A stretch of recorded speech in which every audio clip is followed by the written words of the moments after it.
Well, I had a constructive meeting with Senator Cope and Speaker Zellers. We got the communications back started again, and we'll meet again tomorrow.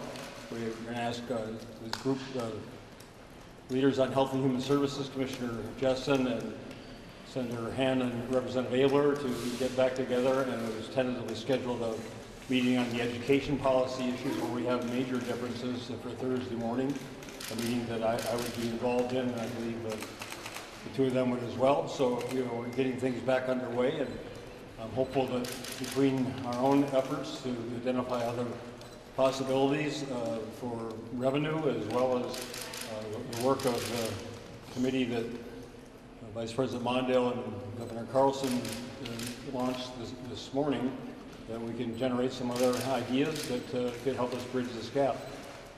The GOP leadership said again today they're going to keep pleading with you to pass the lights on bill, pass the bills you agreed upon, and then work out what has not yet been agreed upon. Are you still adamant that that will not happen? Well, I'm not going to, I'll reconsider anything that can get make progress. If the Health and Human Services working group can show some way of bridging that gap significantly, I'm not going to rule anything out, although my position, as I said again today, remains the same. That the way we're going to get the most intractable pieces, such as Health and Human Services, such as additional revenues, resolved is by having it all be in one package. If we pick off the bills that fit within their budget framework of $34.2 billion, such as education, where we have major differences on policies still resolved, but where the dollars are not that different, and some of the other areas where their dollars are not that different, then it's all in the context of their budget. So then you end up with the ones that, like Health and Human Services, state governments, higher education, and there's nothing left because they don't have to raise taxes. So then you have to make offsetting cuts in those areas that are even worse than the ones that have been proposed so far. So there's a trade-off involved there. It's not just about being difficult. It's about saying that you got to have the same desire to resolve everything as you do the ones that happen to be more popular. The school aid shift, according to Speaker Zellers, appears to be at least no longer part of their offer to you. But at one point last week, you were offering that in return. What's the status of the school aid shift, and what's the merit of that proposal? Well, I can only speak for myself. Their position. They'll just speak for themselves. But I'm willing to take another look at anything, and I don't consider that desirable. But we're out of possibilities at this point. So, that one and combined with the tobacco bonds, I thought the combination was just not a sound basis for going forward. The shift is not revenue; it's a reduction in spending, delay in spending. And the bonds, while they generate revenue, are also a form of long-term indebtedness. So, but as I say, we're out of. The good options that I thought we had are ones that I proposed for the last 6 months, and those are unacceptable to the Republican majority. So now we're looking at the next level of options, and even the level below that, which are going to be, by definition, a lot less appealing to me than the ones I've been suggesting about raising the income tax on top income earners. But we got to get this resolved, and I'm willing to do whatever I can to get it resolved. Governor, you said that you were hopeful. Are you hopeful knowing that Republicans just walked out here and said they're still at $34 billion? Well, I'm not hopeful any more than I was before the meeting, because I think we've got the same gulf between us that we've had all along. And as I just said, without good ways of generating additional revenues, which I think have to be part of a compromise agreement. Governor, are you saying that you've given up on income tax increase? Well, I don't give up on anything, but every time I suggested, even on millionaires, 0.3% of the people in the state of Minnesota, it's soundly rejected by the Republicans. So, they've got the control of the legislature. They're in the majority of both the House and the Senate. If they're not going to support something, then I can't single-handedly get it passed. Why do they say that's so bad? Why is that just killing? Do they articulate have that? To They just say no. have to ask them. It makes, you know, again, I think it's a good idea, but it happens to be mine, so, you know. Are you still bringing it to these meetings though, saying, will you do the tax increase, or are you? We brought it bringing last Thursday, that was, you know, our final, you know, part of our final offer. I didn't bring it up today, we didn't talk details on that in any way, but, you know, I mean, they made it very, very, very clear, including their willingness to shut down the state government rather than agree to taxing people who make over $1 million a year, that they're not going to consider that. Governor, how low are you willing to go in terms of this, to your budget? Well, you know, it's not hard to say exactly, because again, the shift would have effectively shown the number dropping by $700 million from 35.7 to 35. But, you know, again, that's a delay rather than a non-payment. So some of these things are moving targets a bit. The Health and Human Services, again, if we can find savings from real reforms, which is what I think Commissioner Justin and Senator Han and Representative Abel have made some progress toward, then if we can achieve real savings from reform rather than just throwing people off of health care, then, you know, that's something that would have the effect of reducing the budget number while still accomplishing a shared objective. So, you know, I still would have to see where anything below 35.7 or $8 billion is not going to be ravaging for higher education, for health and human services, for the other services that we provide. But again, I'm in the negotiating mode here. I want to get this resolved as soon as possible, get people back to work, get Minnesota working again, get state government functioning again, and I'm willing to consider any reasonable option. You're talking about the federal waiver still being in play on health care. You've never thought that was a reasonable assumption on their part. Are you inclined to think that it's a reasonable possibility? Well, we thought that what they were booking, I can't remember now, 600 million or whatever, was an unrealistic number. But I've always said to them that once we get past this obstacle, that we would work with them and form hopefully a bipartisan request to the Secretary of Human Services, Secretary Sebelius, that would address some of the shared desires we have to provide health and human services in a more cost-effective way. So that commitment remains. And again, I think the three of them I mentioned before have established a good working relationship. So hopefully, there can be something that comes out of it. But of course, it'll take some time then before the secretary decides on it. So it's again something we can't really quantify for the budget discussions, but it's something that if it benefits the state, that's all to the good. Governor, do you feel you've made any progress with legislative leaders, Republican legislative leaders since May 23rd? Well, we spent many hours together. We've covered a lot of areas of significant disagreement. We found areas of agreement. I think we've changed some areas of disagreement into agreement. Not enough, obviously. But, we're all committed to continuing this process. There's too much at stake for the people of Minnesota to not give it every possible effort to continuously until it's resolved. Governor, what do you make of the fact that the Republicans won't acknowledge publicly that their budget even causes them to cut back on health care? Well, just look at the $1.6 billion, the detail of what they're, not funding, and it speaks for itself.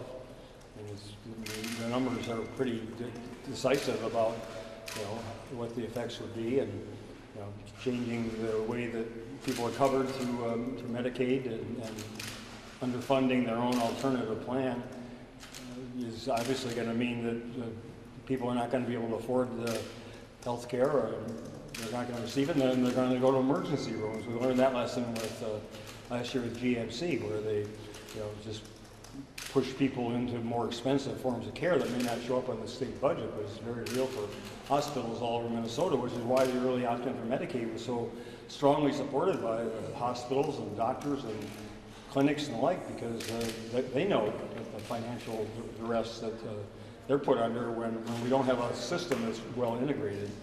And so we're trying to put that back together and take advantage of the federal match of about 7-1. That doesn't show up again on the state ledger, but it's very real money for healthcare providers all over the state of Minnesota.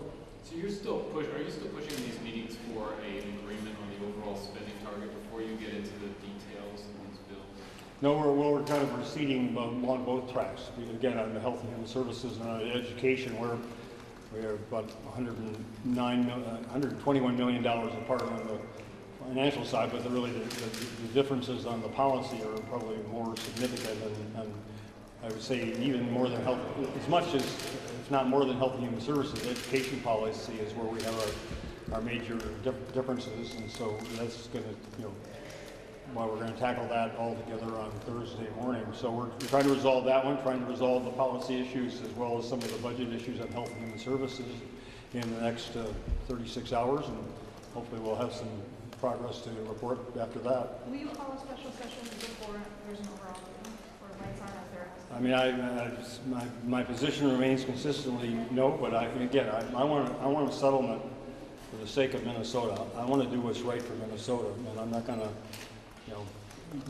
I will consider anything that shows a realistic prospect of producing an outcome as soon as possible that gets people back to work, gets the government functioning again.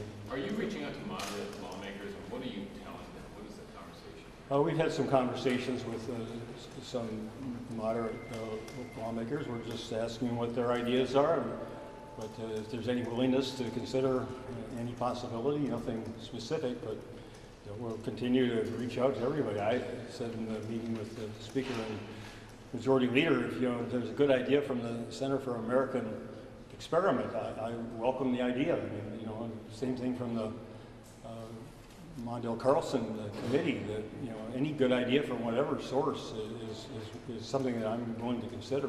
Last week, the conversation took a detour into non-fiscal policy matters. And that door got closed last week. Do you expect that to be reopened again, or are those things off the table for good? Nothing's off the table for good. It's really up to them how far they press those and which ones they want to insist upon and which not. I mean, some of them are related to policy, such as education policy and the like. But my hope is we can minimize that and have them based on legitimate policy differences rather than on matters that are really extraneous to getting this resolved.